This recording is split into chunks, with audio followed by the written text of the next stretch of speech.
Hello, my name is Marietta Evans, and today we are going to learn a lot about the history of the Royal Docks.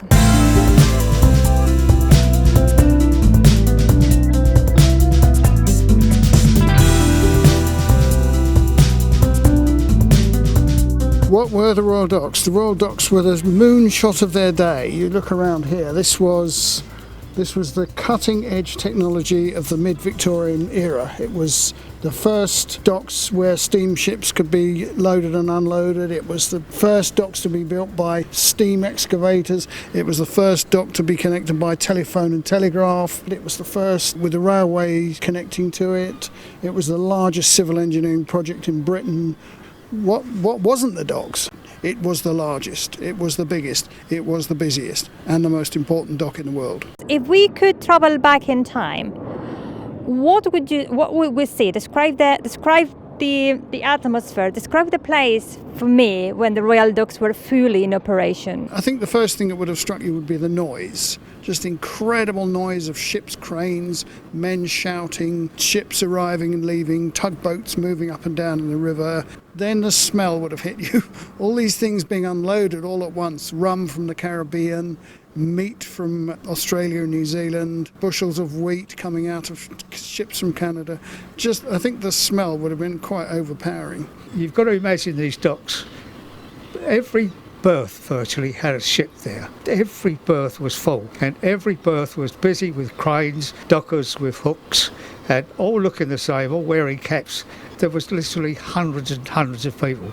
Most of my street where I worked were all dock workers, including women as well. So it was just a place of extreme activity. Could you give us a bit more detail on how big the ships were, from which different countries they came? Well, every country in the world sent ships or received ships from here, but a large proportion of the goods that were coming in here were products from the Commonwealth. So huge quantities of wheat from Canada, and huge quantities of meat from Australia and New Zealand. What can you tell us about BAME seafarers coming into Royal Docks? Tell me about where did they come from, what did they do, how many of them came here, how important was that part of the community in the Royal Docks? 2,000 seafarers, BAME seafarers from India were staying at the Royal Victoria Dock for a period of 10 days in August in 1892. From which countries did they come from?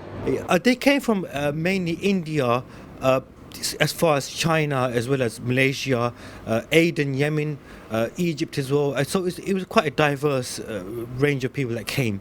And they often were signed onto what was called Lascar agreements or Lascar Articles of Agreement, which brought them to the UK, and they engaged usually from Bombay. And from Bombay it wasn't just the Indians or the Asians who were recruited from Bombay. You also find that there was African crew, Chinese crew who were recruited from Bombay.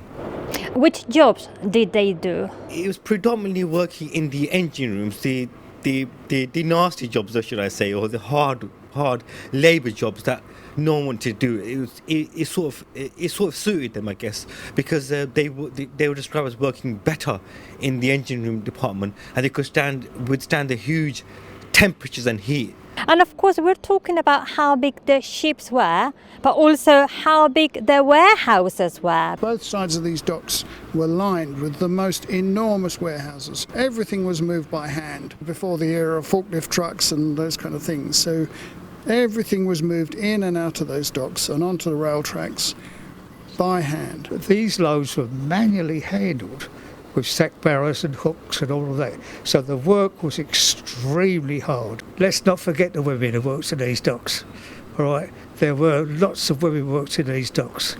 Now, before the ships sailed, these women used to come on board and scrub the ships from top to bottom. And one woman lived in Jersey Road, and she said, "Well, we're having a party tonight, so do you want to come?" I went, "Yeah." So I went down there, and the only thing that was missing out of her house was portholes and funnels, because everything else was short saddle towels, blue cars, everything you looked around, plates, had a shipping line, so she might have had a ship scrubber because she could also lift a few things as well.